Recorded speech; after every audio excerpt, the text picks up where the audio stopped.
Punjabi radio USA ਸੁਣ ਰਹੇ ਸਾਰੀ ਸਰੋਤਿਆਂ ਨੂੰ ਬਲਵਿੰਦਰ ਕੌਰ ਵੱਲੋਂ ਪਿਆਰ ਭਰੀ ਸਤਿ ਸ੍ਰੀ ਅਕਾਲ। ਸਰੋਤਿਓ, ਪ੍ਰੋਗਰਾਮ ਖਬਰ ਤੇ ਨਜ਼ਰ ਵਿੱਚ ਸਾਡੇ ਨਾਲ ਹੋਣਗੇ ਮੈਂਟੂ ਗੁਰਸਰੀਆ ਜੀ।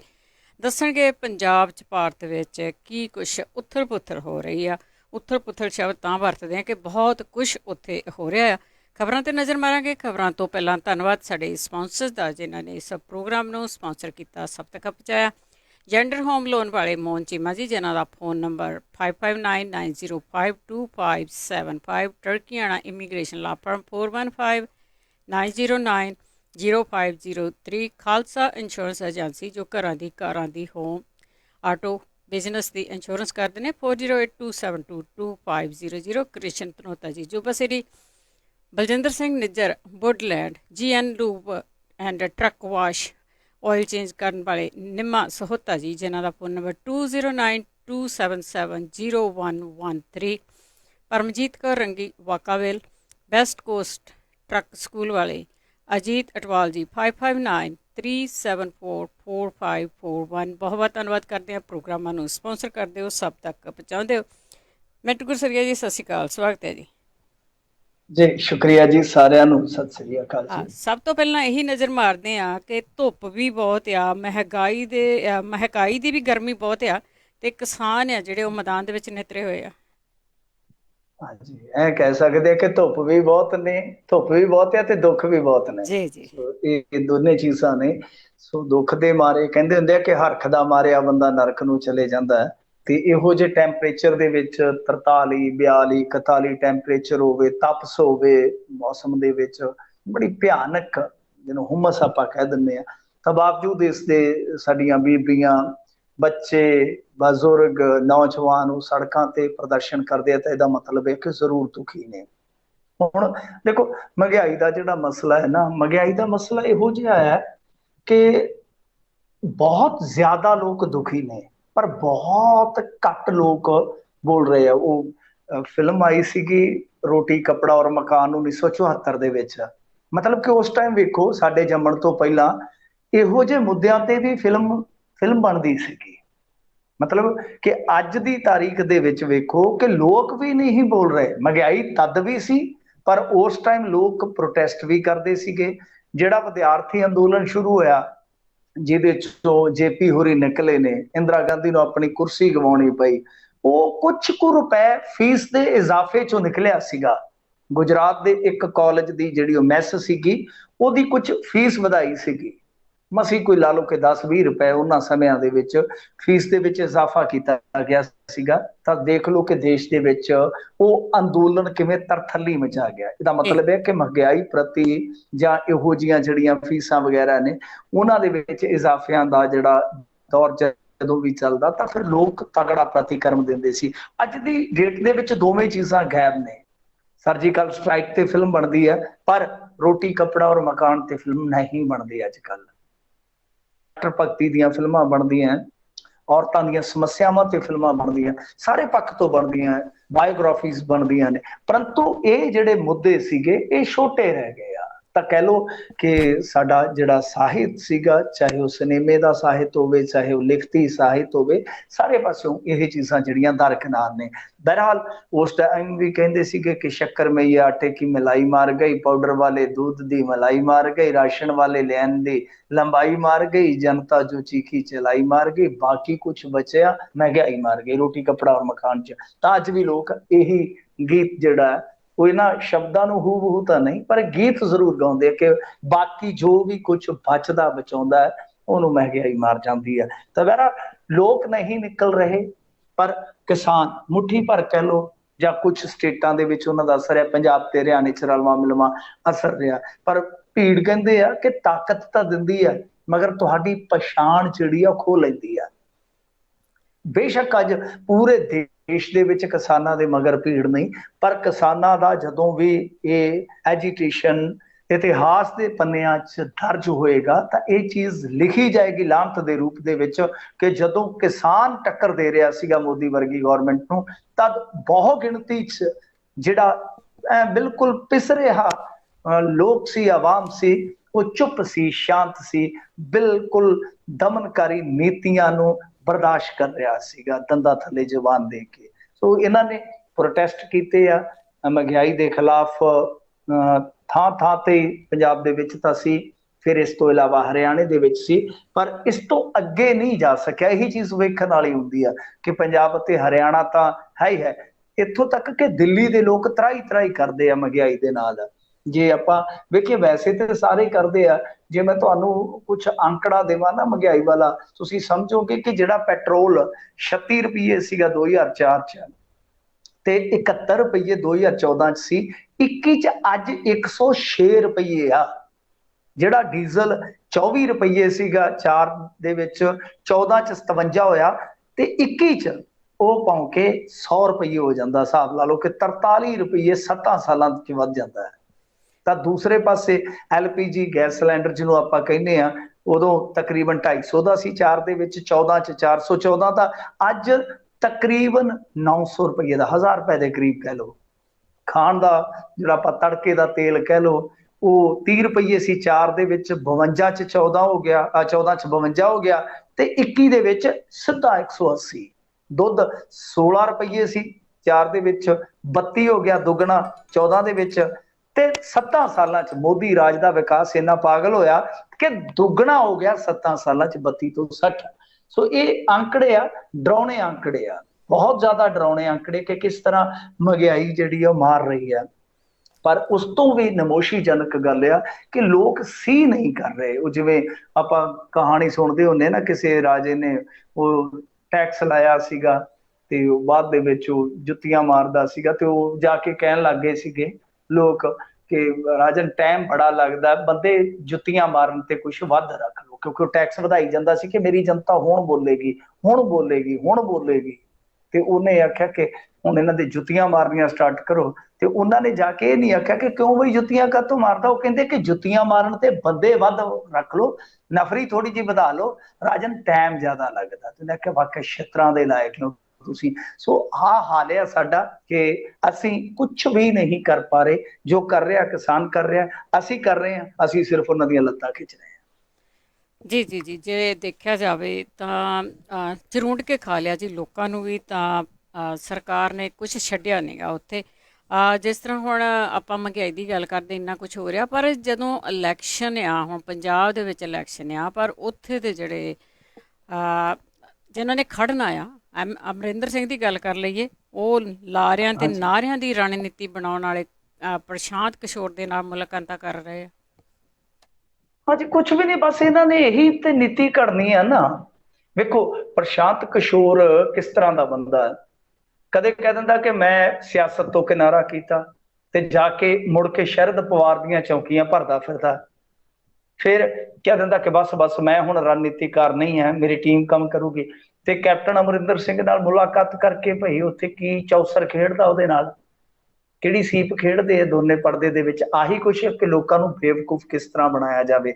ਬਹਰਹਾਲ ਰਿਪੋਰਟ ਇਹ ਆ ਰਹੀ ਆ, ਕਾਫੀ ਅਖਬਾਰਾਂ ਨੇ ਪ੍ਰਕਾਸ਼ਿਤ ਵੀ ਕੀਤੀ ਹੈ ਇਹ ਖਬਰ, ਕਿ ਪ੍ਰਸ਼ਾਂਤ ਕਿਸ਼ੋਰ ਦੇ ਨਾਲ ਦਿੱਲੀ ਦੇ ਵਿੱਚ ਕੈਪਟਨ ਅਮਰਿੰਦਰ ਸਿੰਘ ਮਿਲਿਆ ਵਾ, ਔਰ ਨਾਲ ਇਹ ਗੱਲ ਕਹੀ ਹੈ, ਲਿਖਿਆ ਵੀ ਗਿਆ, ਬੋਲਿਆ ਵੀ ਜਾ ਰਿਹਾ ਕਿ ਕੈਪਟਨ ਅਮਰਿੰਦਰ ਸਿੰਘ ਦੇ ਨਾਲ ਜਦੋਂ ਮੁਲਾਕਾਤ ਕੀਤੀ ਆ ਪ੍ਰਸ਼ਾਂਤ ਕਿਸ਼ੋਰ ਨੇ, ਪ੍ਰਸ਼ਾਂਤ ਕਿਸ਼ੋਰ ਨੇ ਇਹ ਗੱਲ ਜ਼ਰੂਰ ਆਖੀ ਹੈ ਕਿ ਐਤਕੀ ਕੈਪਟਨ ਸਿਆ ਉਹ ਗੱਲ ਨਹੀਂ, ਪਹਿਲਾਂ ਵਾਲੀ ਗੱਲ ਨਾ ਰਹੀ, ਜਿਵੇਂ ਟੁੱਟੀ ਜੀ ਟਰਾਲੀ ਨੂੰ, ਜੰਗਾਲੀ ਜੀ ਟਰਾਲੀ ਨੂੰ ਰੰਗ ਕਰਾ ਕੇ ਤੇ ਫਿਰ ਜੱਟ ਮੁੱਛਾਂ ਨੂੰ ਵੱਟ ਦੇ ਕੇ ਕਈ ਵਾਰ ਲਿਖਾ ਲੈਂਦਾ ਹੈ ਕਿ ਪਹਿਲਾਂ ਵਾਲੀ ਗੱਲ ਨਾ ਰਹੀ।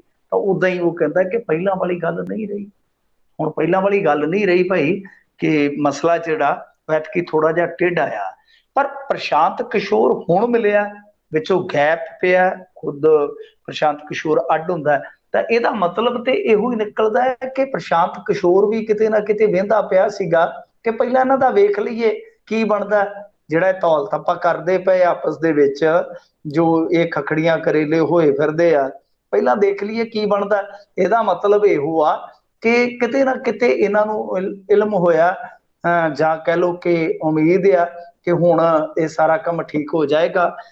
ਜੋ ਆਲਾ ਕਮਾਨ ਆ, ਜਿਸ ਤਰ੍ਹਾਂ ਉਹਨਾਂ ਨੇ ਇਹਨਾਂ ਨੂੰ ਕੋਈ ਪ੍ਰੋਗਰਾਮ ਦਿੱਤਾ ਹੋਊਗਾ, ਇਹ ਕੌਨਫੀਡੈਂਟ ਆ ਕਿ ਹਾਂ ਭਾਈ ਸਾਡੀ ਸੁਣੀ ਜਾਊਗੀ, ਸਿੱਧੂ ਵੀ ਸੰਤੁਸ਼ਟ ਹੋ ਜਾਏਗਾ। ਤਾਂ ਹੀ ਪ੍ਰਸ਼ਾਂਤ ਕਿਸ਼ੋਰ ਦਾ ਫਿਰ ਜ਼ਿਕਰ ਆ ਰਿਹਾ। ਔਰ ਇਸ ਤੋਂ ਇਲਾਵਾ ਇਹ ਵੀ ਖਬਰ ਆ ਰਹੀ ਆ ਕਿ ਆਪੋ ਆਪਣੇ ਹਲਕਿਆਂ ਦੇ ਵਿੱਚ ਰਹਿਣਗੇ MLA, ਕੈਪਟਨ ਅਮਰਿੰਦਰ ਸਿੰਘ ਨੇ ਸਿੱਧਾ ਕਹਿ ਦਿੱਤਾ ਕਿ ਆਪੋ ਆਪਣੇ ਹਲਕਿਆਂ 'ਚ ਤਨ ਜਾਓ।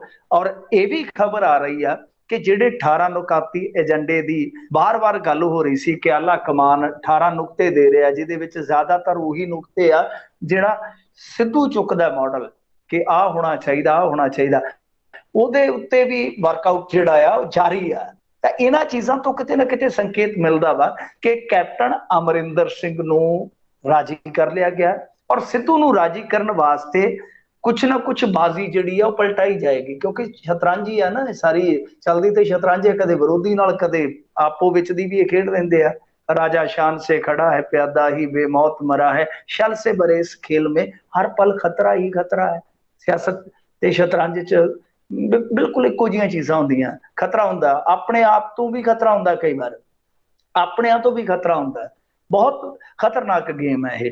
तां कहण दा भाव इहो आ कि ਉਹ ਜਿਹੜਾ ਖਤਰਾ ਸੀ ਸ਼ਾਇਦ ਹੁਣ ਥੋੜਾ ਜਿਹਾ ਘਟ ਗਿਆ, ਤਾਂ ਕਰਕੇ ਸਭ ਕੁਝ ਕਰ ਰਹੇ ਆ। ਔਰ ਸਿੱਧੂ ਵਾਸਤੇ ਜਿੰਨਾ ਕੁਝ ਸੁਣਿਆ ਉਹ ਇਹ ਆ ਕਿ ਸਿੱਧੂ ਜਿਹੜਾ ਆ ਉਹ ਕੰਪੇਨ ਕਮੇਟੀ ਜਿਹੜੀ ਹੁੰਦੀ ਹੈ ਨਾ ਦੀ ਪ੍ਰਚਾਰ ਕਮੇਟੀ ਕਹਿ ਲਓ, ਉਹਦਾ ਚੇਅਰਮੈਨ ਲਾਇਆ ਜਾ ਸਕਦਾ, ਪਲੱਸ ਉਹਨੂੰ ਸਕਰੀਨਿੰਗ ਕਮੇਟੀ ਦੇ ਵਿੱਚ ਅਹੁਦਾ ਦਿੱਤਾ ਜਾ ਸਕਦਾ।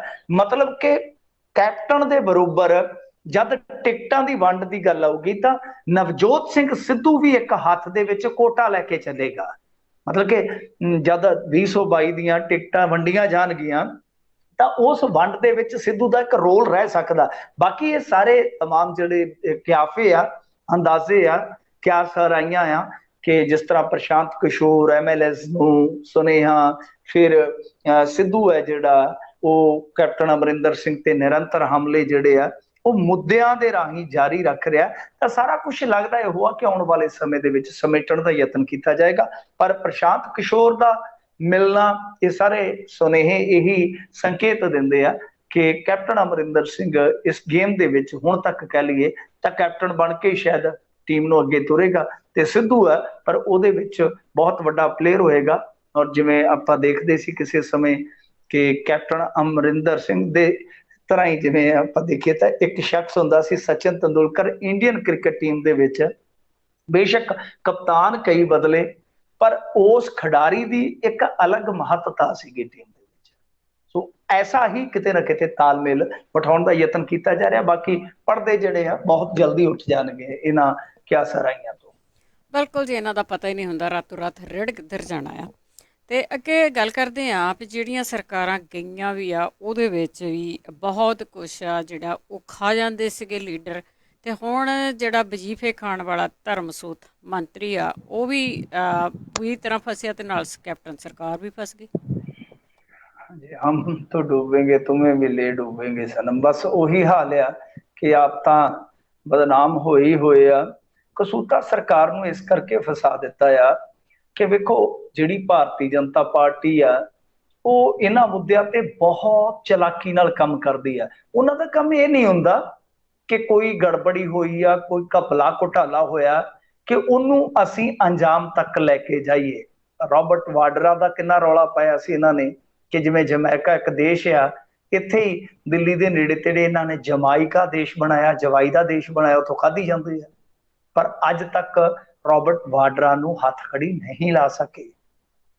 ਇਸੇ ਤਰ੍ਹਾਂ ਬਫੋਰਸ ਦਾ ਇਹਨਾਂ ਨੇ ਕਿੰਨਾ ਰੌਲਾ ਪਾਇਆ, ਭਾਰਤੀ ਜਨਤਾ ਪਾਰਟੀ, ਨਰਿੰਦਰ ਮੋਦੀ, ਉਹ ਬਫੋਰਸ ਵਾਲਾ ਮਾਮਲਾ ਵੀ ਖਤਮ, 2G ਵਾਲਾ ਵੀ, ਕੁਛ ਵੀ ਨਹੀਂ ਹੱਥ ਆਇਆ ਇਹਨਾਂ ਦਾ। ਕਰਪਸ਼ਨ ਤੇ ਜੋ ਉਹ ਕਾਂਡ ਕਰ ਗਿਆ ਬਾਬਾ ਅੰਨਾ ਹਜ਼ਾਰੇ, ਇਹਨਾਂ ਨੂੰ ਮੌਕਾ ਦੇ ਗਿਆ, ਇਹਨਾਂ ਵਾਸਤੇ ਬੈਟਿੰਗ ਕਰ ਗਿਆ। ਕਰਪਸ਼ਨ ਦੇ ਮੁੱਦੇ ਤੇ ਸਾਰਾ ਕੁਛ ਹੈ ਜਿਹੜਾ ਪਲਟ ਗਿਆ। ਪਰ ਕਰਪਸ਼ਨ ਤੇ ਨਾ ਕੱਖ ਨਹੀਂ ਕੀਤਾ। ਇਹ ਕਰਪਸ਼ਨ ਤੇ ਕੁਛ ਐਕਸ਼ਨ ਕਰਨ ਦੀ ਥਾਂ ਤੇ ਕੀ ਕਰਦੇ ਆ ਕਿ ਫਾਈਲਾਂ ਬੰਦੇ ਦੀਆਂ ਬਣਾ ਕੇ, ਜਿਵੇਂ ਤੋਤੇ ਦੀ ਜਾਨ ਆਪਾਂ ਸੁਣਦੇ ਹੁੰਦੇ ਸੀ ਕਹਾਣੀਆਂ 'ਚ, ਉਦਾਂ ਕਰ ਲੈਂਦੇ ਆ ਤਾਂ ਕਿ ਸਮੇਂ ਤੇ ਇਸ ਤਰ੍ਹਾਂ ਦੇ ਪਿਆਦੇ ਫਿਰ ਵਰਤੇ ਜਾਣ। ਕਈ ਵਾਰ ਆਪਣੀ ਪਾਰਟੀ ਦੇ ਉਲਟੀ ਭੁਗਤਾ ਦਿੱਤੇ ਜਾਂਦੇ, ਕਈ ਵਾਰ ਆਪਦੀ ਪਾਰਟੀ 'ਚ ਸੱਦ ਕੇ ਵੀ ਭੁਗਤਾ ਲਏ ਜਾਂਦੇ ਆ। ਸੋ ਇਸ ਤਰ੍ਹਾਂ ਦੀ ਇੱਕ ਰਣਨੀਤੀ ਹੁੰਦੀ ਆ। ਹੁਣ ਪੰਜਾਬ ਦੇ ਲਿਹਾਜ਼ ਨਾਲ ਜੇ ਤੁਸੀਂ ਵੇਖੋਗੇ ਤਾਂ ਇਹਨਾਂ ਕੋਲ ਇਸ ਤਰ੍ਹਾਂ ਦੇ ਮੋਹਰੇ ਹੈਗੇ ਆ। ਔਰ CM ਅਮਰਿੰਦਰ ਸਿੰਘ ਬਾਰੇ ਵੀ ਤੇ ਇਹੋ ਗੱਲ ਕਹੀ ਜਾਂਦੀ ਆ ਨਾ ਕਿ ਕੇਸ ਨਾ ਹੁੰਦੇ ਤੇ ਸ਼ਾਇਦ ਕਾਂਗਰਸ ਦੇ ਪੰਜਾਬ 'ਚ ਹਾਲ ਵੀ ਨਾ ਹੁੰਦੇ, ਕਿਉਂਕਿ ਕੇਸ ਤੇ ਜਿਹੜੇ ਉਹ ਇੱਥੋਂ ਤੱਕ ਆ ਕਿ ਸਮਨਿੰਗ ਜਿਹੜੀ ਹੈਗਾ ਦੋਤੇ ਪੋਤਿਆਂ ਨੂੰ ਵੀ ਹੋਈ ਜਾਂਦੀ ਆ। ਖੈਰ ਹੁਣ ਇਹ ਮਾਮਲਾ ਚੱਲ ਗਿਆ ਜੀ ਕੌਮੀ ਐਸੀ ਕਮਿਸ਼ਨ ਦੇ ਕੋਲ। ਪਹਿਲਾਂ ਤੇ ਇਹ ਮਹਿਕਮੇ ਕੋਲ ਗਿਆ ਸੀਗਾ। ਇਹ ਨਾ ਗੱਲ ਗੌਲੀ ਨਹੀਂ ਹੈ। ਜਿਹੜਾ ministry of social justice and empowerment ਹੈ, ਉਹ ਮਹਿਕਮਾ ਜਿਹੜਾ ਹੈ, ਉਹ ਮੰਤਰਾਲਾ ਕਹਿ ਲਓ, ਉਹਨਾਂ ਨੇ ਇਹਨਾਂ ਤੋਂ ਰਿਪੋਰਟ ਤਲਬੀ ਕੀਤੀ। ਇਹਨਾਂ ਨੇ ਡਾਹ ਨਹੀਂ ਦਿੱਤੀ। ਤੁਹਾਨੂੰ ਪਤਾ ਚਲਾਕ ਆਦਮੀ ਨੇ ਇਹ ਸਿਆਸਤਦਾਨ। ਫਿਰ ਉਸ ਤੋਂ ਬਾਅਦ ਉਹਨਾਂ ਨੇ ਵੀ ਇੱਕ ਪੱਤਾ ਸੁੱਟਿਆ, ਕਿਉਂਕਿ ਤੁਹਾਨੂੰ ਪਤਾ ਹੀ ਹੈ ਦੁਆਬੇ ਦਾ ਬਹੁਤ ਵੱਡਾ ਚਿਹਰਾ ਵਾ ਵਿਜੇ ਸਾਂਪਲਾ, ਉਹਨੂੰ ਬਿਠਾਇਆ ਉਹਨਾਂ ਨੇ ਉੱਥੇ ਕਮਿਸ਼ਨ ਦੇ ਵਿੱਚ। ਉਹਨਾਂ ਨੇ ਫਿਰ ਇਹਨਾਂ ਨੂੰ ਨੋਟਿਸ ਘੱਲ ਦਿੱਤਾ। ਪਹਿਲਾਂ ਤਾਂ ਵਿਨੀ ਮਹਾਜਨ ਜੀ ਨੂੰ, ਜਿਹੜੇ ਕਿ ਚੀਫ ਸੈਕਟਰੀ ਆ, ਉਹਨਾਂ ਨੂੰ ਤਲਬ ਕੀਤਾ ਗਿਆ ਸੀ। ਬਾਅਦ ਦੇ ਵਿੱਚ ਹੁਣ ਉਹਨਾਂ ਨੇ ਕਿਹਾ ਕਿ ਕਾਗਜ਼ ਲਿਆ ਕੇ ਦਿਓ, ਸਾਨੂੰ ਕਾਗਜ਼ ਦਿਓ। ਹੁਣ ਪਹਿਲਾਂ ਤਾਂ ਟਾਲਾ ਕਰਦੇ ਰਹੇ ਆ। ਜਦ ਉਹਨੂੰ ਵਿੱਚ ਐਸਸੀ ਕਮਿਸ਼ਨ ਆ ਗਿਆ, ਜੇ ਉੱਥੇ ਰਿਪੋਰਟ ਨਹੀਂ ਲੈ ਕੇ ਜਾਊਗੇ ਤਾਂ ਐਸਸੀ ਭਾਈਚਾਰੇ ਦੀਆਂ ਜਿਹੜੀਆਂ ਵੋਟਾਂ ਅੱਜ ਕੱਲ ਸਭ ਦੇ ਨਿਸ਼ਾਨੇ ਤੇ ਆ, ਕਿਤੇ ਨਾ ਕਿਤੇ ਇਧਰੋਂ ਪੋਜੀਸ਼ਨ ਜਿਹੜੀ ਆ ਉਹ ਕਮਜ਼ੋਰ ਹੋਏਗੀ। ਸੋ ਇਸ ਕਰਕੇ ਕਸੂਤਾ ਫਸਾ ਦਿੱਤਾ, ਜਿਵੇਂ ਤੁਸੀਂ ਸ਼ਬਦ ਇਸਤੇਮਾਲ ਕੀਤਾ ਕਿ ਸਾਧੂ ਸਿੰਘ ਧਰਮਸੋਤ ਨੇ, ਨਾ ਸਾਧੂ ਹੈ ਤਾਂ ਸਾਧੂ ਸਿੰਘ ਧਰਮਸੋਤ ਨੇ ਕਿਤੇ ਨਾ ਕਿਤੇ ਇਹਨਾਂ ਦੀ ਪੋਜੀਸ਼ਨ ਜਿਹੜੀ ਆ, ਨਾ ਇੱਧਰ ਕੇ ਰਹੇ ਨਾ ਉਧਰ ਕੇ ਰਹੇ। ਨਾ ਤਾਂ ਹੁਣ ਰਿਪੋਰਟ ਦੇ ਵਿੱਚ ਕੋਈ ਗੱਲਬਾਤ ਜਿਹੜੀ ਉਹ ਇਹੋ ਜਿਹੀ ਕਰ ਸਕਦੇ ਆ ਕਿ ਜਿਹਦੇ ਨਾਲ ਬਦਲੀਆਂ ਜਾਣ ਪਰਿਸਥਿਤੀਆਂ, ਕਿਉਂਕਿ ਅੱਗੇ ਇਹਨਾਂ ਨੇ ਆਪਣੀ ਇੱਕ ਜਾਂਚ ਪੜਤਾਲ ਕਰਵਾਈ ਹੈ। ਜੇ ਤੁਸੀਂ ਦੇਖੋਗੇ ਤਾਂ ਉਹ ਜਿਹੜੀ ਜਾਂਚ ਪੜਤਾਲ ਹੋਈ ਸੀਗੀ, ਆਡਿਟ ਹੋਇਆ ਸੀਗਾ, ਅੰਦਰੂਨੀ ਆਡਿਟ ਸੀਗਾ ਇਹਨਾਂ ਦਾ ਜਿਹੜਾ, ਉਹਦੇ ਵਿੱਚ ਆਇਆ ਸੀਗਾ ਕਿ 4072 ਵਿਦਿਅਕ ਅਦਾਰਿਆਂ ਵੱਲ 567 ਕਰੋੜ ਰੁਪਏ ਦੀ ਇਤਰਾਜ਼ਯੋਗ ਅਦਾਇਗੀ ਹੋਈ ਹੈ। ਹਾਲਾਂਕਿ ਬਾਅਦ ਦੇ ਵਿੱਚ ਮੁੱਖ ਮੰਤਰੀ ਨੇ 2019 ਦੇ ਵਿੱਚ ਇਹਨਾਂ ਇਤਰਾਜ਼ਾਂ 'ਚ ਸੋਧ ਕਰਨ ਦਾ ਫੈਸਲਾ ਕੀਤਾ ਤੇ ਆਡਿਟ ਦਾ ਫਿਰ ਰਿਵਿਊ ਹੋਇਆ। ਪਰ ਬਾਵਜੂਦ ਇਸ ਦੇ ਜੇ ਆਪਾਂ ਦੇਖੀਏ ਤਾਂ ਬਹੁਤ ਵੱਡੀ ਰਕਮ ਜਿਹੜੀ 202 ਕਰੋੜ ਰੁਪਈਆ ਉਹ ਫਿਰ ਸ਼ੱਕੀ ਨਿਕਲੀ। ਮਤਲਬ ਕਿ ਜਿਹੜੇ ਅਦਾਰੇ ਕੋਈ ਸ਼ਰਤਾਂ ਪੂਰੀਆਂ ਹੀ ਨਹੀਂ ਸਨ ਕਰਦੇ, ਜਾਂ ਜਿਨ੍ਹਾਂ ਵੱਲ ਪਹਿਲਾਂ ਹੀ ਹਿਸਾਬ ਕਿਤਾਬ ਰਹਿੰਦਾ ਸੀ, ਉਹਨਾਂ ਨੂੰ ਗਲਤ ਤਰੀਕੇ ਦੇ ਨਾਲ ਇਹ ਗ੍ਰਾਂਟਾਂ ਦਿੱਤੀਆਂ ਗਈਆਂ। ਹੁਣ ਇਸ ਤੱਥ ਨੂੰ ਕਿਵੇਂ ਝਟਲਾਉਣਗੇ? ਇਹ ਤਾਂ ਇਹਨਾਂ ਦੇ ਆਪਣੇ ਆਡਿਟ ਦਾ ਤੱਥ ਆ। ਇਸ ਤੋਂ ਇਲਾਵਾ ਇਹਨਾਂ ਦੇ ਆਪਣੇ ਹੀ ਐਡੀਸ਼ਨਲ ਚੀਫ ਸੈਕਟਰੀ ਦੀ ਇੱਕ ਰਿਪੋਰਟ ਸੀ, ਜਿਹਦੇ ਤੇ ਸਾਧੂ ਧਰਮ ਸਿੰਘ ਤੋਂ ਬਦਨਾਮ ਹੋ ਗਿਆ। ਫਿਰ ਇਹਨਾਂ ਨੇ ਕਿਹਾ ਕਿ ਨਹੀਂ ਅਸੀਂ ਇੱਕ ਹੋਰ ਅਫਸਰਾਂ ਦੀ ਕਮੇਟੀ ਬਣਾਵਾਂਗੇ, ਪਰ ਉਹਦੇ ਵਿੱਚ ਵੀ 9-10 ਕਰੋੜ ਰੁਪਏ ਦੀ ਉਂਗਲ ਜ਼ਰੂਰ ਉੱਠੀ ਹੈ। ਸੋ ਇਹ ਤੱਥ ਤੁਸੀਂ ਕਿਵੇਂ ਝੁਠਲਾਓਗੇ? ਬਾਵਜੂਦ ਇਸ ਤੇ ਕਿ ਸ਼ੱਕੀ ਦੇਣਦਾਰੀ ਜਿਹੜੀ ਹੈ, ਮਤਲਬ ਕਿ ਇਹਨਾਂ ਨੇ ਦਿੱਤੀ ਹੈ ਜਿਹੜੀ, ਉਹ ਨਿਕਲੀ ਹੈ, ਤਾਂ ਉਹ ਤੁਸੀਂ ਨਹੀਂ ਝੁਠਲਾ ਸਕਦੇ। ਸੋ ਇਸ ਕਰਕੇ ਪੋਜੀਸ਼ਨ ਜਿਹੜੀ ਹੈ ਇਹਨਾਂ ਦੀ ਕਸੂਤੀ ਆ, ਪਰ ਇਹ ਰਾਜਨੀਤੀ ਹੈ ਹੀ ਕਸੂਤੀ ਆ ਸਾਰੀ। ਕਿਉਂਕਿ ਵੇਖੋ ਇਹ ਮਸਲਾ ਜਿਹੜਾ ਪੋਸਟ ਮੈਟ੍ਰਿਕ ਸਕਾਲਰਸ਼ਿਪ ਦੇ ਘੁਟਾਲੇ ਕਥਿਤ ਤੌਰ ਤੇ ਜਿਹੜੇ ਹੁੰਦੇ ਆ, ਇਹ ਮਸਲਾ ਅਕਾਲੀ ਸਰਕਾਰ 'ਚ ਵੀ ਬੜਾ ਖੂਬ ਉਛਲਿਆ ਸੀ 2016 ਦੇ ਵਿੱਚ। ਔਰ ਅਸੈਂਬਲੀ ਦੇ ਵਿੱਚ ਖੜ ਕੇ ਸੁਖਬੀਰ ਸਿੰਘ ਬਾਦਲ ਨੇ ਆਖਿਆ ਸੀਗਾ ਕਿ ਮੈਂ ਹੁਣ ਵਿਜੀਲੈਂਸ ਦੀ ਇਨਕੁਆਇਰੀ ਖੋਲਣ ਲੱਗਾ, ਕੱਲਾ ਟੰਗੂਗਾ। ਬਸ ਉਹ ਇਨਕੁਆਇਰੀ ਕਿੱਧਰ ਗਈ ਆ, ਇਹ ਲੱਭਣ ਲਈ ਹੁਣ ਇੱਕ ਹੋਰ ਇਨਕੁਆਇਰੀ ਜਿਹੜੀ ਆ ਉਹ ਸ਼ਾਇਦ ਸੁਖਬੀਰ ਸਿੰਘ ਬਾਦਲ ਆ ਕੇ ਕਰਵਾਉਣਗੇ। ਤਾਂ ਬਹਰਹਾਲ ਇਹ ਇੱਕੋ ਜਿਹਾ ਹੀ ਆ ਮਾਮਲਾ। ਹਾਲਾਂਕਿ ਠੀਕ ਆ, ਹੁਣ ਅੱਜ ਪਵਨ ਟੀਨੂ ਜੀ ਜਿਹੜੇ ਇਹਨਾਂ ਦੇ ਦੁਆਬੇ ਦੇ ਨੇਤਾ ਆ, ਐਸੀ ਭਾਈਚਾਰੇ ਚੋਂ ਆਉਂਦੇ ਆ, ਉਹ ਬੜਾ ਰੌਲਾ ਪਾਉਂਦੇ ਨੇ, ਪਰ ਆਪਣੀ ਸਰਕਾਰ ਵੇਲੇ ਉਹਨਾਂ ਨੇ ਇਹ ਪੁੱਛਿਆ ਹੀ ਨਹੀਂ ਕਦੇ ਕਿ ਹਾਂ ਭਾਈ ਜਾਂਚ ਪੜਤਾਲ ਕਿੱਧਰ ਗਈ ਆ। ਤਾਂ ਬਹਰਹਾਲ ਐਸੀ ਭਾਈਚਾਰੇ ਦੀਆਂ ਵੋਟਾਂ ਵਾਸਤੇ ਇਹ ਸਭ ਕੁਛ ਹੈ ਜਿਹੜਾ ਅੱਜ ਅਕਾਲੀ ਦਲ ਵੱਲੋਂ ਵੀ ਕੀਤਾ ਜਾ ਰਿਹਾ, ਭਾਜਪਾ ਵੱਲੋਂ ਵੀ ਕੀਤਾ ਜਾ ਰਿਹਾ, ਪਰ ਜੋ ਕਾਂਗਰਸ ਨੇ ਕੀਤਾ ਉਹ ਤੇ ਤੁਹਾਡੇ ਸਾਹਮਣੇ ਹੀ ਹੈ ਸਭ ਕੁਝ। ਜੀ ਬਿਲਕੁਲ। ਤੇ ਅੱਗੇ ਗੱਲ ਕਰਦੇ ਹੈਗੇ ਆ, ਇੱਕ ਕੁਲਵੀਰ ਨਰੂਆਣਾ ਦਾ ਕਤਲ ਹੋਇਆ ਸੀਗਾ, ਜਿਸ ਦੇ ਬਾਡੀਗਾਰਡ ਨੇ ਉਸਨੂੰ ਮਾਰ ਦਿੱਤਾ ਸੀਗਾ, ਤੇ ਉਹਦੀਆਂ ਹੁਣ ਜਿਹੜੀਆਂ ਤਾਰਾਂ ਆ ਉਹ ਲਾਰੈਂਸ ਬਿਸ਼ਨੋਈ ਗਰੁੱਪ ਦੇ ਨਾਲ ਜੁੜਨ ਲੱਗੀਆਂ। ਹਾਂਜੀ ਦੇਖੋ, ਪਹਿਲੀ ਗੱਲ ਤੇ ਇਹ ਹੈ ਕਿ ਉਹਦਾ ਸਾਥੀ ਸੀਗਾ ਪੁਰਾਣਾ, ਗਨਮੈਨ ਤੇ ਹੈ ਨਹੀਂ ਸੀ, ਮਤਲਬ ਕਿ ਯਾਰ ਮਿੱਤਰ ਸੀਗਾ। ਤੇ ਇਹਦੇ ਨਾਲ ਜਿਹੜੇ ਰਹਿੰਦੇ ਸੀ ਬਹੁਤੇ ਯਾਰ ਮਿੱਤਰ ਹੀ ਭਰੋਸੇ ਵਾਲੇ ਬੰਦੇ ਹੁੰਦੇ ਆ, ਜਿਹੜਾ ਇਸ ਤਰ੍ਹਾਂ ਦਾ ਬੰਦਾ ਹੋਵੇ। ਤਾਂ ਹੁਣ ਦੇਖੋ ਦੋ ਚੀਜ਼ਾਂ ਨਿਕਲੀਆਂ ਨੇ। ਨੰਬਰ 1, ਉਹਦਾ ਲਾਈਵ ਮਤਲਬ ਕਿ ਜੋ ਨੇ ਕਤਲकांड ਅੰਜਾਮ ਦਿੱਤਾ, ਉਹ ਤੋਂ ਕੁਝ ਦੇਰ ਪਹਿਲਾਂ ਦਾ ਲਾਈਵ ਆ, ਉਹਦੇ ਵਿੱਚ ਉਹ ਕਿਸੇ ਗਰੁੱਪ ਦਾ ਜ਼ਿਕਰ ਕਰ ਰਿਹਾ, ਕੁਲਵੀਰ ਨਰੂਆਣੇ ਦਾ ਜ਼ਿਕਰ ਕਰ ਰਿਹਾ। ਤਾਂ ਉਹਦਾ ਜੋ ਸਿੱਟਾ ਨਿਕਲਦਾ ਉਹ ਇਹੀ ਕਿ ਇਹਨਾਂ ਦੀ ਟਸਲਬਾਜ਼ੀ ਚੱਲ ਰਹੀ ਸੀਗੀ, ਔਰ ਉਸ ਟਸਲਬਾਜ਼ੀ ਦੇ ਵਿੱਚ ਕੁਲਵੀਰ ਨਰੂਆਣਾ ਜਿਹੜਾ ਉਹ ਮਤਲਬ ਕਿ ਵਿੱਚ ਵਿਚਾਲੇ ਸੀਗਾ। ਪਰ ਇਹ ਕਿਉਂਕਿ ਬਹੁਤ ਪੁਰਾਣਾ ਉਹਦੇ ਨਾਲ ਰਹਿੰਦਾ ਸੀਗਾ, ਸ਼ਾਇਦ ਇਹ ਹੋਇਆ ਕਿ ਕੁਲਵੀਰ ਨਰੂਆਣਾ ਝੁਕਾਅਵਾਦੀ ਹੋਇਆ ਦੂਸਰੇ ਪਾਸੇ, ਕਿਉਂਕਿ ਮਸਲਾ ਪੋਲੀਟੀਕਲ ਐਂਗਲ ਦਾ ਵੀ ਹੈ ਕਿ ਵਸੂਲੀ ਵਗੈਰਾ ਕਰਦੇ ਸਨ ਉੱਥੇ, ਕੁਝ ਠੇਕੇ, ਤੁਹਾਨੂੰ ਪਤਾ ਹੀ ਆ ਗੁੰਡਾ ਟੈਕਸ ਦਾ ਰੌਲਾ ਪੈਂਦਾ ਨਾ, ਰਿਫਾਈਨਰੀ ਦਾ, ਯਾਦ ਆ ਗਿਆ ਹੋਣਾ ਤੁਹਾਨੂੰ, ਗੁੰਡਾ ਜੀ ਟੈਕਸ ਦਾ ਬਹੁਤ ਰੌਲਾ ਪਿਆ ਬਹੁਤ ਸੀਗਾ। ਰੌਲਾ ਸੀ, ਇਹ ਹੁਣ ਕਿਹੜਾ ਹਟ ਗਿਆ। ਉਹੀ ਏਰੀਆ, ਇਹ ਜੀ ਉਹੀ ਏਰੀਆ ਇਹ ਉਹੀ ਏਰੀਆ, ਇਹਨੂੰ ਨੋਟ ਕਰੋ, ਨੋਟੇਬਲ ਚੀਜ਼ ਹੈ ਇਹ ਉਹੀ ਏਰੀਆ ਤਲਵੰਡੀ ਸਾਬੋ ਵਾਲਾ ਜਿੱਥੋਂ ਦਾ ਮੰਨਾ ਹੈ, ਤੇ ਨਰੂਵਾਣਾ ਪਿੰਡ ਵੀ ਕੋਈ ਬਹੁਤੀ ਦੂਰ ਨਹੀਂ ਹੈ ਉਸ ਏਰੀਏ ਚੋਂ। ਤਾਂ ਰਿਫਾਈਨਰੀ ਦੇ ਵਿੱਚ ਬਹੁਤ ਠੇਕੇਦਾਰੀ ਦਾ ਕੰਮ ਹੈ ਤੇ ਉੱਥੋਂ ਵਸੂਲੀ ਹੁੰਦੀ ਆ। ਇਹ ਖੁਦ ਕਾਂਗਰਸੀ ਵੀ ਕਹਿੰਦੇ ਆ ਜਿਹੜਾ ਗੁਰਵਿੰਦਰ ਸਿੰਘ ਹੈ ਉਹਨੇ ਬਹੁਤ ਜ਼ੋਰ ਸ਼ੋਰ ਨਾਲ ਇਹ ਮੁੱਦਾ ਚੁੱਕਿਆ ਸੀ ਪਿਛਲੇ ਦਿਨੀ। ਖੈਰ ਵੇਖੋ, ਗੱਲ ਇਹ ਆ ਕਿ ਇੱਕ ਤੇ ਐਂਗਲ ਇਹ ਨਿਕਲਦਾ ਕਿ ਸ਼ਾਇਦ ਉਹਨੂੰ ਇਹ ਸੀਗਾ ਕਿ ਮੈਨੂੰ ਭਾਈ ਛੱਡ ਕੇ ਕੁਲਵੀਰ ਨਰੂਵਾਣਾ ਅੱਜ ਨਵੇਂ ਬੰਦਿਆਂ ਦਾ ਪੱਖ ਪੂਰ ਰਿਹਾ, ਸਿਰਫ ਇਸ ਕਰਕੇ ਕਿਉਂਕਿ ਉਹ ਸੱਤਾਧਾਰੀਆਂ ਦੇ ਨੇੜੇ, ਮਤਲਬ ਕਿ ਇੱਥੇ ਕਿਤੇ ਨਾ ਕਿਤੇ ਪੋਲੀਟੀਕਲ ਐਂਗਲ, ਜਿਵੇਂ ਕਿ ਗੈਂਗਿਜ਼ਮ ਦੇ ਵਿੱਚ ਗਰੋਹਬਾਜ਼ੀ 'ਚ ਜੁੜਦਾ ਹੀ ਜੁੜਦਾ, ਤੇ ਇੱਥੇ ਵੀ ਤੁਸੀਂ ਇਸ ਚੀਜ਼ ਨੂੰ ਦੇਖ ਸਕਦੇ ਹੋ। ਨੰਬਰ 1। ਨੰਬਰ 2, ਜਿਹੜਾ ਲਾਰੈਂਸ ਦਾ ਆਇਆ ਮਸਲਾ, ਲਾਰੈਂਸ ਦਾ ਮਸਲਾ ਤਦ ਆਇਆ ਆ ਕਿਉਂਕਿ ਇੱਕ ਤਾਂ ਜਿਹੜਾ ਉਹਦਾ ਅਕਾਊਂਟ ਆ ਮੰਨਾ ਸੰਧੂ ਦਾ, ਉਹ ਤਾਂ ਅਕਾਊਂਟ ਜਿਉਂਦਾ ਅਕਾਊਂਟ ਬਣਦਾ, ਔਰ ਉਹਦੇ ਤੇ ਨਵੇਂ ਸਿਰੇ ਤੋਂ ਇੱਕ ਚੀਜ਼ ਪੋਸਟ ਕੀਤੀ ਜਾਂਦੀ ਆ ਜਿਹਦੇ 'ਚ ਉਹ ਸਫਾਈ ਦਿੰਦਾ ਹੈ ਤੇ ਇਹ ਕਹਿੰਦਾ ਆ ਕਿ ਦੇਖੋ ਕੁਲਵੀਰ ਨਰੂਵਾਣੇ ਨਾਲ ਮੈਂ ਯਾਰ ਮਾਰ ਨਹੀਂ ਕੀਤੀ, ਮੈਂ ਇਸ ਕਰਕੇ ਮਾਰਿਆ ਕਿਉਂਕਿ ਦੂਸਰਾ ਗਰੁੱਪ ਹੈ ਮੈਂ ਜਿਹਦਾ ਜ਼ਿਕਰ ਕਰ ਰਿਹਾ ਕਿ ਉਹਨਾਂ ਨੂੰ ਸੱਦ ਕੇ, ਮੈਨੂੰ ਸੱਦ ਕੇ ਆਪਣੇ ਘਰ ਉਹਨਾਂ ਦੇ ਸਾਹਮਣੇ ਮੈਨੂੰ ਜਲੀਲ ਕੀਤਾ, ਫਿਰ ਮੈਥੋਂ ਨਹੀਂ ਰਿਹਾ ਗਿਆ। ਤੇ ਮੈਂ ਐਲਾਨੀਆ ਕਹਿਣਾ ਕਿ ਮੇਰੇ ਨਾਲ ਕੁਲਵੀਰ ਜੈਲਸ ਕਰਦਾ ਸੀ ਕਿਉਂਕਿ ਮੇਰੀ ਨੇੜਤਾ ਲਾਰੈਂਸ ਹੋਰਾਂ ਦੇ ਨਾਲ ਹੋ ਗਈ ਸੀ ਅੱਜ ਕੱਲ, ਤੇ ਮੈਂ ਉਹਨਾਂ ਦਾ ਮੈਂਬਰ ਹਾਂ।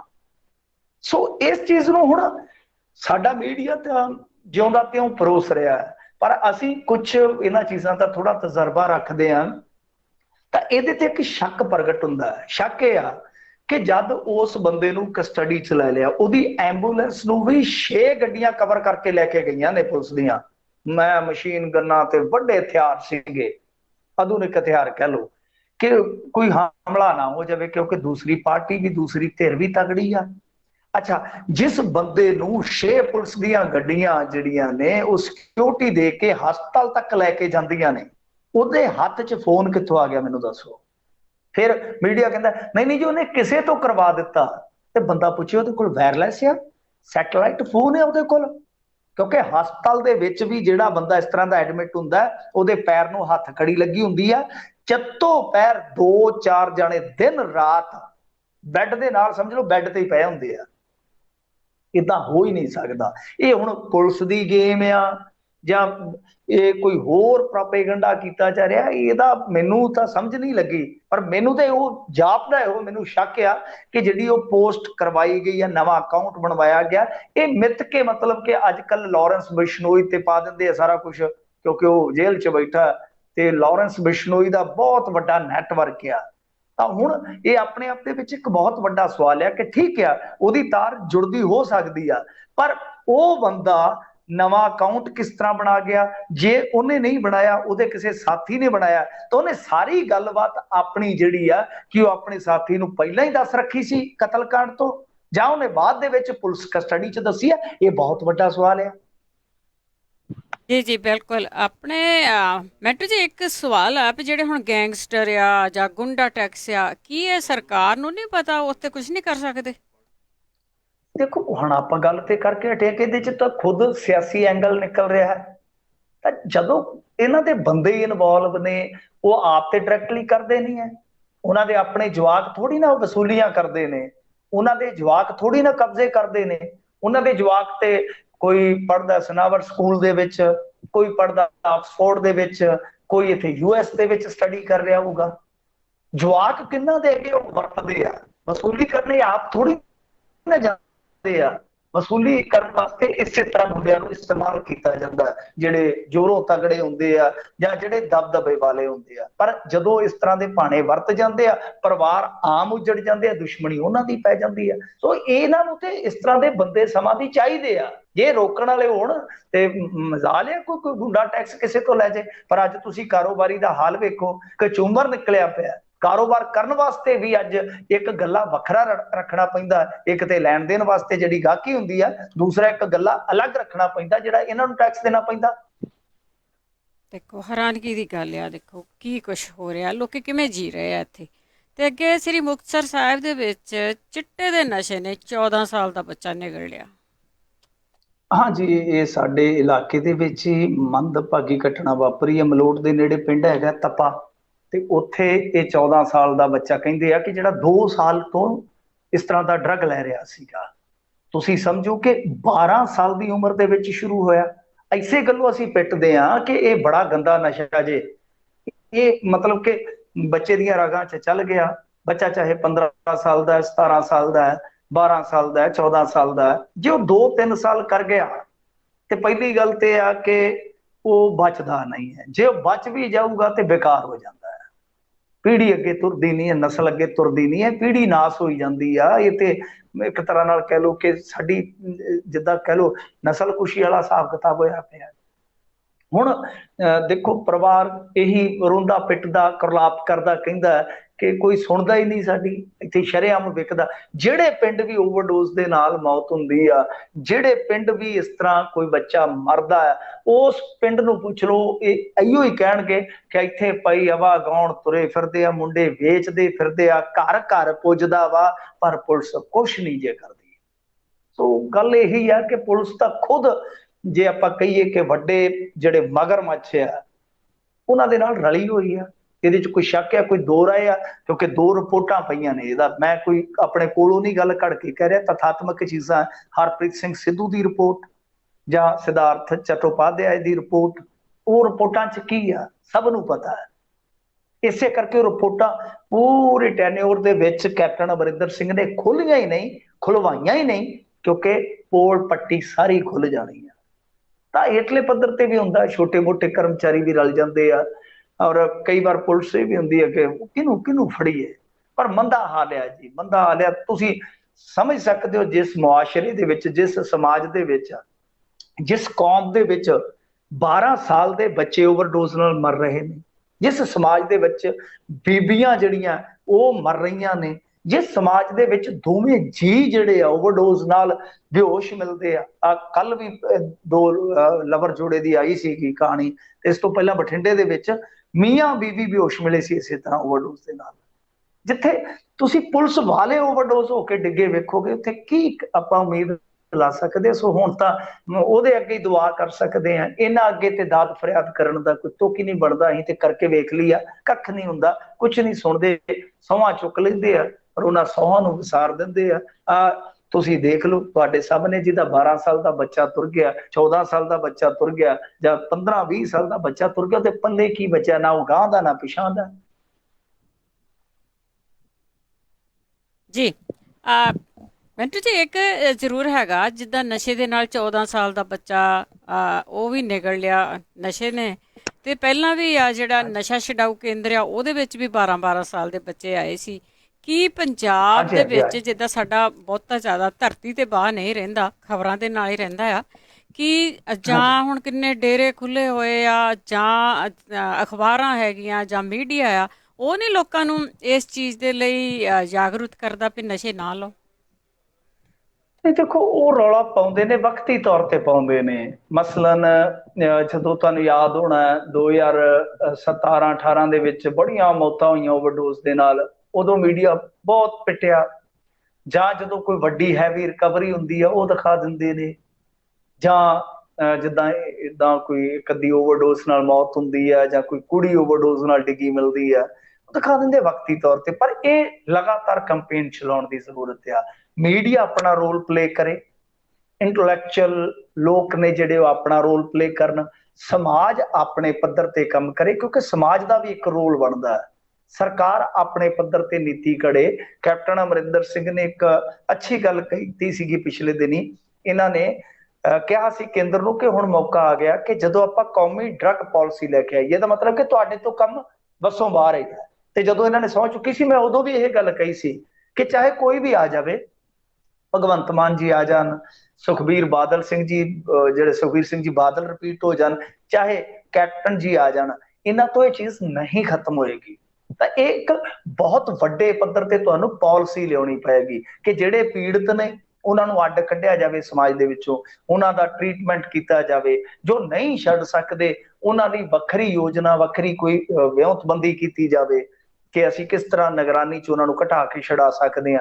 ਜਿਹੜੇ ਆਉਣ ਵਾਲੇ ਬੱਚੇ ਆ ਉਹਨਾਂ ਨੂੰ ਅਸੀਂ ਕਿਸ ਤਰ੍ਹਾਂ ਅੱਛੇ ਨਾਗਰਿਕ ਬਣਾ ਸਕਦੇ ਹਾਂ, ਕਿਉਂਕਿ ਸਾਡੇ ਲਈ ਸੰਕਟ ਕਈ ਆ, ਗੈਂਗਿਜ਼ਮ ਆ ਗਿਆ, ਹੁਣ ਡਰੱਗ ਆ ਗਿਆ, ਫਿਰ ਬੇਰੁਜ਼ਗਾਰੀ ਵੀ ਸਾਡੇ ਲਈ ਇੱਕ ਗਾਂਹ ਜਾ ਕੇ ਸੰਕਟ ਪੈਦਾ ਕਰੇਗੀ। ਇਹ ਬਹੁਤ ਵੱਡਾ ਸੰਕਟ ਬਣੇਗੀ। ਹੁਣ ਤੇ ਖੇਤੀ ਚੱਲਦੀ ਹੈ, ਸਪੋਜ਼ ਕਰੋ ਕੱਲ ਨੂੰ ਖੇਤੀ ਖਤਮ ਹੋ ਜਾਂਦੀ ਹੈ ਸਾਡੀ, ਜਾਂ ਉਹਦਾ ਨੁਕਸਾਨ ਹੋ ਜਾਂਦਾ ਆਰਥਿਕ ਪੱਖ ਤੋਂ ਕਿਸੇ ਕਿਸਮ ਦਾ, ਤੇ ਬਹੁਤ ਵੱਡਾ ਸੰਕਟ ਸਾਨੂੰ ਰੁਜ਼ਗਾਰ ਦਾ ਵੀ ਹੋ ਜਾਏਗਾ। ਤਾਂ ਉਸ ਸੂਰਤ ਦੇ ਵਿੱਚ ਕੀ ਹੈ ਕਿ ਮੋਰਲ, ਜਿਹੜੀ ਆਪਾਂ ਕਹਿੰਦੇ ਕਿ ਮੋਰਲ ਅਪ ਕਰਨ ਵਾਲੀਆਂ ਚੀਜ਼ਾਂ ਹੁੰਦੀਆਂ, ਮੋਰਲ ਵੈਲਿਊਜ਼ ਜਿਹਨਾਂ ਨੂੰ ਆਪਾਂ ਕਹਿੰਦੇ ਆ, ਕਿ ਉਹ ਸਕੂਲੀ ਪੱਧਰ ਤੋਂ ਹੀ ਸਾਨੂੰ ਕਿਤੇ ਨਾ ਕਿਤੇ ਇੰਪਲੀਮੈਂਟ ਕਰਨੀਆਂ ਪੈਣਗੀਆਂ, ਲਾਗੂ ਕਰਨੀਆਂ ਪੈਣਗੀਆਂ। ਅਕਾਡਮਿਕ ਜੋ ਢਾਂਚਾ ਹੈ ਸਾਡਾ, ਉਹਦੇ ਵਿੱਚ ਬਦਲਾਅ ਕਰਨੇ ਪੈਣਗੇ। ਸਾਡੇ ਮਾਪੇ ਆ ਜਿਹੜੇ, ਉਹਨਾਂ ਨੂੰ ਜਾਗਰਿਤ ਕਰਨਾ ਪਵੇਗਾ। ਜਿਸ ਤਰ੍ਹਾਂ ਤੁਸੀਂ ਡੀਲ ਕਰਦੇ ਹੋ ਬੱਚਿਆਂ ਦੇ ਨਾਲ ਕਿ ਇੱਥੇ ਉਹ ਇੱਕ ਤਾਂ ਜਾਂ ਤਾਂ ਹੁੰਦਾ ਕਿ ਡਾਂਗ ਹੁੰਦੀ ਹੈ ਜਾਂ ਬਾਂਗ ਹੁੰਦੀ ਹੈ, ਕਿ ਡਾਂਗ ਨਾਲ ਕੁੱਟਦੇ ਆ ਤਾਂ ਛੱਡਦੇ, ਜਾਂ ਫਿਰ ਬਾਂਗ ਕੇ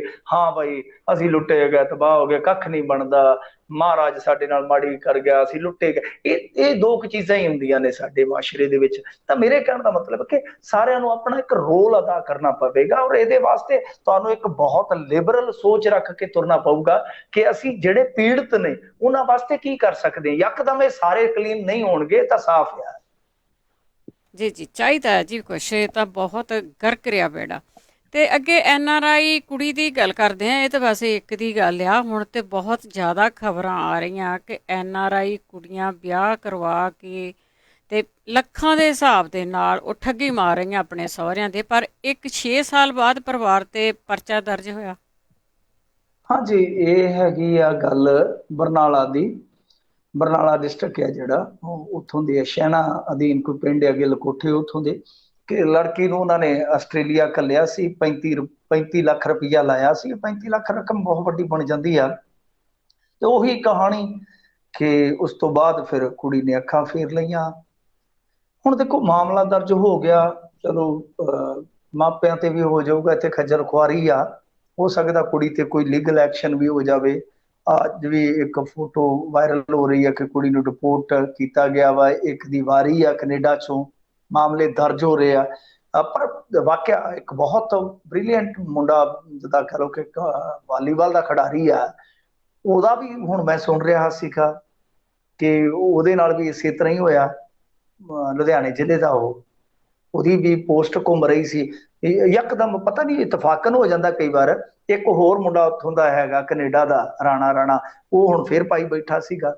ਇੱਕ ਉਹ ਤਰਨਤਾਰਨ ਦੇ ਵਿੱਚੋਂ ਇਸ ਤਰ੍ਹਾਂ ਦਾ ਮਾਮਲਾ, ਯਾਨੀ ਅੱਗੇ ਜਿਹੜਾ ਸੀ ਇਹ ਕੋਈ ਮਾਮਲਾ ਅਖਬਾਰਾਂ ਦੇ ਵਿੱਚ ਕੋਈ ਚੌਥੇ ਦਿਨ, ਕੋਈ 14ਵੇਂ ਦਿਨ ਪੜ੍ਹਦੇ ਸਾਂ, ਉਹ ਹੁਣ ਸੋਸ਼ਲ ਮੀਡੀਆ ਤੇ ਆਮ ਹੀ ਸਾਡੇ ਸਾਹਮਣੇ ਆ ਰਿਹਾ ਵਾ। ਹੁਣ ਦੇਖੋ ਗੱਲ ਇਹ ਆ ਕਿ ਵਿਆਹ ਤਾਂ ਹੁਣ ਜਿੱਦਾਂ ਕਹਿ ਲਓ ਕਿ ਇੱਕ ਪਵਿੱਤਰ ਰਿਸ਼ਤਾ ਸੀਗਾ, ਪਰ ਸਾਡੇ ਹੁਣ ਸਮਾਜ ਨੇ ਉਹਨੂੰ ਬਦਲ ਦਿੱਤਾ। ਕਾਰੋਬਾਰ 'ਚ ਜਿਹੜੇ ਖੁਸ਼ੀ ਨਾਲ ਤੋਹਫੇ ਦਿੱਤੇ ਜਾਂਦੇ ਸੀ, ਉਹ ਇੱਕ ਤਰ੍ਹਾਂ ਨਾਲ ਕਹਿ ਲਓ ਕਿ ਬਲੈਕਮੇਲ ਤੱਕ ਪਹੁੰਚ ਗਏ ਕਿ ਸਾਨੂੰ ਇੰਨੇ ਕਿੱਲੇ ਆਉਂਦੇ ਆ, ਜੇ ਕੁੜੀ ਇੱਧਰ ਸੌਖੀ ਵਸਾਉਣੀ ਆ ਤੁਸੀਂ ਭਾਈ, ਤਾਂ ਸਾਨੂੰ ਇੰਨੇ ਲੱਖ ਰੁਪਈਏ ਲੱਗਣੇ ਚਾਹੀਦੇ ਆ। ਮਾਲਵੇ ਦੇ ਵਿੱਚ ਆਮ ਹੈ ਜੀ ਕਿ ਇੰਨੇ ਕਿੱਲੇ ਆ, ਇੰਨਾ ਲੱਖ ਰੁਪਈਆ ਖਰਚਾ ਕਰਾਵਾਂਗੇ। 35 ਆ ਤਾਂ 35 ਲੱਖ, 50 ਤੇ 50 ਲੱਖ। ਇਹ ਚੀਜ਼ ਹੋਈ ਪਹਿਲਾਂ, ਇਹ ਰਿਸ਼ਤਿਆਂ ਦੇ ਮਾਇਨੇ ਹੀ ਬਦਲ ਗਏ। ਹੁਣ ਤੇ ਉਤੋਂ ਵੀ ਗਾਂਹ ਨਿਕਲ ਗਏ ਕਿ ਕਾਂਟਰੈਕਟ ਨੇ ਇੱਕ ਤਰ੍ਹਾਂ ਨਾਲ ਕਿ ਤੂੰ ਆਈਲੈਟਸ ਕੀਤਾ, ਸਾਡਾ ਮੁੰਡਾ ਲੈ ਜੀ, ਅਸੀਂ ਪੈਸੇ ਲਾਉਂਦੇ ਆ। ਫਿਰ ਕਾਂਟਰੈਕਟ ਟੁੱਟ ਵੀ ਜਾਂਦੇ, ਤੁਹਾਨੂੰ ਪਤਾ। ਜਾਂ ਤੇ ਫਿਰ ਪੱਕੇ ਕੋਕੇ ਜੜ ਲਓ, ਵਕੀਲ ਦੇ ਉੱਥੇ ਚਲ ਜਾਓ। ਜਦੋਂ ਤੁਸੀਂ ਲਾਵਾਂ ਲੈ ਕੇ ਸੱਚੇ ਸਤਿਗੁਰ ਦੇ ਸਾਹਮਣੇ ਤੁਸੀਂ ਮੁੱਕਰ ਜਾਣਾ ਸਾਥ ਦੇਣ ਦਾ ਵਾਅਦਾ ਕਰਕੇ, ਫਿਰ ਚੰਗਾ ਵੀ ਨੋਟਰੀ ਕੋਲੋਂ ਤਾਂ ਟੈਸਟਡ ਕਰਾ ਲਓ, ਜ਼ਮੀਨ ਰੱਖ ਲਓ, ਉਹਦੀ ਜ਼ਮੀਨ ਰੱਖ ਲਓ, ਉਹਨੀ ਦੀ ਕਿ ਤੇਰੇ ਤੇ ਇੰਨੀ ਇਨਵੈਸਟਮੈਂਟ ਕਰਾਂਗੇ ਭਾਈ, ਜੇ ਤੁਸੀਂ ਇਹ ਸਾਡਾ ਤੋੜਿਆ ਕਰਾਰ ਤੇ ਫਿਰ ਉਹ ਜਿਹੜੀ ਜ਼ਮੀਨ ਹੈ ਉਹ ਅਸੀਂ ਬਾਲਾਂਗੇ। ਫਿਰ ਆਹੀ ਰਹਿ ਜਾਣਾ, ਹੁਣ ਕੀ ਆ। ਤੇ ਜਾਂ ਫਿਰ ਸਰਕਾਰ ਨੂੰ ਚਾਹੀਦਾ ਕੋਈ ਕਾਨੂੰਨ ਲੈ ਆਵੇ ਕਿ ਜਦੋਂ ਮੈਰਿਜ ਰਜਿਸਟ੍ਰੇਸ਼ਨ ਹੁੰਦੀ ਆ ਉਸ ਟਾਈਮ ਹੀ ਇਹਨਾਂ ਨੂੰ ਬਾਉਂਡ ਕਰ ਲਿਆ ਜਾਵੇ ਕਿ ਭਾਈ ਜੇ ਤੁਸੀਂ ਕਿਸੇ ਨੇ ਇੱਕ ਵੀ ਠੱਗੀ ਮਾਰੀ ਤੇ ਭਾਈ ਉਹਦਾ ਪਾਸਪੋਰਟ ਜਾ ਕੇ ਉਧਰ ਰੱਦ ਕਰਾਂਗੇ ਅਸੀਂ। ਜਿਸ ਤਰ੍ਹਾਂ ਇਹ ਕਹਿੰਦੇ ਆ ਕਿ ਠੱਗ ਦੁਲਹਾ, NRI ਠੱਗ ਦੁਲਹਾ, ਕਿੰਨਾ ਬਦਨਾਮ ਕੀਤਾ NRIs ਨੂੰ, ਕਿ ਦੁਲਹੇ ਜਿਹੜੇ ਹੁੰਦੇ ਆ ਗੰਦੇ ਬੰਦੇ ਹੁੰਦੇ ਵੀ ਆ ਜਿਹੜੇ ਅਸਮਤ ਦੇ ਨਾਲ ਖੇਡ ਕੇ ਭੱਜ ਜਾਂਦੇ ਨੇ, ਛੱਡ ਜਾਂਦੇ ਆ, ਪਰ ਉਹ ਇੱਕ ਐਸਾ ਬਣਾ ਦਿੱਤਾ ਗਿਆ ਕਿ NRI ਐਂ ਕਰਦੇ ਆ ਵੀ ਸਾਰੇ ਇਸ ਤਰ੍ਹਾਂ ਹੀ ਕਰਦੇ ਆ ਜਿੱਦਾਂ। ਪਰ ਜੇ ਮੰਨ ਲਓ ਲਾੜੇ ਠੱਗ ਹੋ ਸਕਦੇ ਆ ਤਾਂ ਲਾੜੀਆਂ ਦੇ ਵੀ ਕਿਸੇ ਨਿਕਲ ਰਹੇ ਆ, ਤਾਂ ਉਹਨਾਂ ਵਾਸਤੇ ਵੀ ਫਿਰ ਇੱਕ ਬਣਾ ਦਿਓ ਵਿਭਾਗ, ਇੱਕ ਇਸ ਤਰ੍ਹਾਂ ਦਾ ਵਿੰਗ ਬਣਾ ਦਿਓ ਜਿਹੜੇ ਮੁਕੱਦਮੇ ਜਾਂਦੇ ਆ ਲਾਅ ਦਾ ਬਣਾ ਕੇ, ਤੇ ਇੱਕ ਬਰੋਬਰਤਾ ਹੀ ਕਰ ਦਿਓ ਕਿ ਠੱਗ ਲਾੜੀ ਜਿਹੜੀ ਆ ਉਹਦੇ ਵੀ ਪਾਸਪੋਰਟ ਰੱਦ ਕਰਨੇ ਸ਼ੁਰੂ ਕਰ ਦਿਓ। ਆਪੇ ਡਰ ਪੈ ਹੋ ਜਾਊਗਾ ਕਿ ਭਾਈ ਪਾਸਪੋਰਟ ਜਿਹੜਾ ਕੱਚੇ ਹੁੰਦੇ ਆ ਉਦੋਂ ਸਟੂਡੈਂਟ ਵੀਜ਼ੇ ਤੇ ਜਿਹੜੇ ਜਾਂਦੇ ਆ, ਕਿ ਜੇ ਪਾਸਪੋਰਟ ਰੱਦ ਹੋ ਗਿਆ ਤੇ ਫਿਰ ਸਾਡਾ ਕੁਝ ਵੀ ਨਹੀਂ ਬਣਨਾ, ਆਵਾਂਗੇ ਵੀ ਇੱਧਰ ਤੇ ਕੇਸ ਵੀ ਭੁਗਤਾਂਗੇ। ਫਿਰ ਇਹੋ ਜਿਹੇ ਪੱਕੇ ਕੰਮ ਕਰ ਲੈਣੇ ਚਾਹੀਦੇ ਕਿਉਂਕਿ ਹਟਣਾ ਤੇ ਹੈ ਹੀ ਨਹੀਂ। ਜੀ ਜੀ ਮੈਟਰ ਜਾਂਦੇ ਜਾਂਦੇ ਇਹ ਆ ਵੀ ਜੇ 35 ਲੱਖ ਆ 40 ਲੱਖ ਆ 25 ਲੱਖ ਇਹ ਕੁੜੀਆਂ ਤੇ ਲਾ ਦਿੰਦੇ ਮੁੰਡਾ ਬਾਹਰ ਨਿਕਲਣ, ਕਿ ਮੁੰਡੇ ਨੂੰ ਬਿਜ਼ਨਸ ਨਹੀਂ ਕੋਈ ਬਣਾ ਕੇ ਦੇ ਸਕਦੇ ਇੰਨੇ ਪੈਸਿਆਂ ਦੇ ਵਿੱਚ? ਨਹੀਂ, ਅਸੀਂ ਬਿਜ਼ਨਸ ਪੁਆਇੰਟ ਆਫ ਵਿਊ ਤੋਂ ਸੋਚਦੇ ਹੀ ਨਹੀਂ ਜੀ, ਕੀ ਨਹੀਂ ਕੀਤਾ ਜਾ ਸਕਦਾ। ਮੈਂ ਦੇਖਿਆ ਆਪਣੀ ਜ਼ਿੰਦਗੀ 'ਚ ਇਸ ਤਰ੍ਹਾਂ ਦੇ ਬੱਚੇ ਦੇਖੇ ਆ ਜੀ ਜਿਨ੍ਹਾਂ ਕੋਲ ਕਿਲਾ ਇੱਕ ਜਿਵੇਂ ਤੁਸੀਂ ਖੇਤ ਕਹਿੰਦੇ ਹੁੰਦੇ ਹੋ, ਇੱਕ ਖੇਤ 2 ਖੇਤ ਇੰਨੀ ਕੁ ਜ਼ਮੀਨ ਸੀ, ਨਾਲ ਵਾਹੀ ਵੀ ਕੀਤੀ, ਨਾਲ ਪ੍ਰਾਈਵੇਟ ਜੌਬ ਵੀ ਕੀਤੀ, ਹੌਲੀ ਹੌਲੀ ਉਹ ਜ਼ਿੰਦਗੀ ਦੇ ਵਿੱਚ ਪੂਰੇ ਕਾਮਯਾਬ ਹੋਇਆ। ਜੇ ਕਰਨ ਦੀ ਚਾਹਨਾ ਹੋਵੇ, ਹੁਣ ਜਦੋਂ ਅਸੀਂ ਆਪਣਾ ਮਾਈਂਡ ਸੈਟ ਕਰ ਲਿਆ ਕਿ ਇੱਥੇ ਕੁਝ ਨਹੀਂ ਕਰਨਾ, ਕੈਨੇਡਾ ਜਾ ਕੇ ਕਰਨਾ, ਕੰਮ ਕਰਨਾ ਪਰ ਕਰਨਾ ਜਾ ਕੇ ਕੈਨੇਡਾ, ਤਾਂ ਉਹਦੇ ਵਾਸਤੇ ਫਿਰ ਟਿਕਟ, ਕਿਉਂਕਿ ਸਾਡੇ ਕੋਲ ਕੋਈ ਸਕਿੱਲ ਤੇ ਹੈ ਨਹੀਂ। ਖੁਦ ਅਸੀਂ ਚੰਗੀ ਤਰ੍ਹਾਂ, ਹੁਣ ਮੈਂ ਜੇ ਕਹਾਂ ਕਿ ਮੈਂ ਤਾਂ US ਦੇ ਵਿੱਚ ਬਹਿਣਾ ਜੀ, ਪਰ ਮੇਰੇ ਕੋਲ ਉੱਥੇ ਜਾ ਕੇ ਕਰਨ ਲਈ ਕੀ ਹੈ, ਉਹ ਤਾਂ ਮੈਨੂੰ ਸੋਚਣਾ ਚਾਹੀਦਾ ਨਾ। ਹਾਂ, ਪਰ ਇੱਥੇ ਤਾਂ ਮੈਂ ਓਪਰਚੁਨਿਟੀ ਰੱਖਦਾ ਨਾ ਕਿ ਮੈਂ ਵਧੀਆ ਕਿਸਾਨ ਸਾਬਤ ਹੋ ਸਕਦਾ, ਵਧੀਆ ਕਾਰੋਬਾਰੀ ਸਾਬਤ ਹੋ ਸਕਦਾ। ਸੋ ਇੱਕ ਦੌੜ ਵੀ ਆ ਕਿ ਭੱਜ ਕੇ ਅਸੀਂ ਉੱਥੇ ਚੱਲ ਜਾਈਏ, ਉੱਥੇ ਕੰਮ ਕਰਾਂਗੇ, ਇੱਥੇ ਸਾਡਾ ਕੁਝ ਨਹੀਂ ਵੱਟਿਆ ਜਾਣਾ, ਕਿਉਂਕਿ ਮਿਹਨਤ ਤਾਂ ਤੁਹਾਨੂੰ ਉੱਥੇ ਵੀ ਕਰਨੀ ਪੈਣੀ ਹੈ। ਹਾਂ ਠੀਕ ਹੈ, ਸਿਸਟਮ ਗੰਦਾ, ਇਹ ਇਸ ਮਾਮਲੇ ਦੇ ਵਿੱਚ ਇਹ ਹੈ ਕਿ ਸਾਡਾ ਐਟਮੋਸਫੇਅਰ ਜਿਹਨੂੰ ਆਪਾਂ ਕਹਿ ਦਿੰਦੇ ਆ ਕੰਮ ਕਰਨ ਵਾਸਤੇ ਇੱਕ ਮਾਹੌਲ ਜਿਹੜਾ ਸਾਜ਼ਗਾਰ ਹੁੰਦਾ ਉਹ ਨਹੀਂ ਹੈ, ਉਹ ਗੰਦਲਾ। ਇਹ ਚੀਜ਼ ਜਿਹੜੀ ਆ ਦਿਲ ਤੋੜਦੀ ਹੈ ਬੱਚਿਆਂ ਦਾ। ਪਰ ਇਹਦਾ ਮਤਲਬ ਇਹ ਨਹੀਂ ਕਿ ਬੱਚੇ ਇੱਥੇ ਕਾਮਯਾਬ ਨਹੀਂ ਹੁੰਦੇ। ਉਹਦੇ ਵਾਸਤੇ ਤੁਹਾਨੂੰ ਆਪਣੀ ਸਕਿੱਲ ਪਛਾਣਨ ਦੀ ਜ਼ਰੂਰਤ ਹੈ, ਉਹਦੇ ਹਿਸਾਬ ਕਿਤਾਬ ਦੇ ਨਾਲ ਫਿਰ ਤੁਸੀਂ ਅੱਗੇ ਤੁਰੋ। ਤਾਂ ਮੈਨੂੰ ਲੱਗਦਾ ਕਿ ਓਪਰਚੁਨਿਟੀਜ਼ ਤੇ ਇੱਥੇ ਇੰਡੀਆ 'ਚ ਵੀ ਬਹੁਤ ਨੇ। ਜੀ ਜੀ ਬਹੁਤ ਹੈਗੀ ਆ। ਅਸਲ ਦੇ ਵਿੱਚ ਬਾਹਰਲੇ ਨਹੀਂ ਜਾ ਕੇ ਦੱਸਦੇ ਕਿ ਅਮਰੀਕਾ ਕੈਨੇਡਾ 'ਚ ਕਿੱਦਾਂ ਦੇ ਕੰਮ ਕਰਨੇ ਪੈਂਦੇ। ਬਹੁਤ ਬਹੁਤ ਧੰਨਵਾਦ ਮਿੰਟੂ ਗੁਰਸਰੀਆ ਜੀ। ਸ਼ੁਕਰੀਆ ਜੀ, ਧੰਨਵਾਦ ਜੀ, ਧੰਨਵਾਦ। ਤੇ ਸਰੋਤੇ ਸਨ ਮਿੰਟੂ ਗੁਰਸਰੀਆ ਜੀ। ਇਸੇ ਦੇ ਨਾਲ ਅੱਜ ਖਬਰਾਂ ਦਾ ਬੁਲਟਨ ਇੱਥੇ ਸਮਾਪਤ। ਬਲਵਿੰਦਰ ਕੌਰ ਵੱਲੋਂ ਆਪ ਸਭ ਨੂੰ ਹੀ ਪਿਆਰ ਭਰੀ ਸਤਿ ਸ੍ਰੀ ਅਕਾਲ।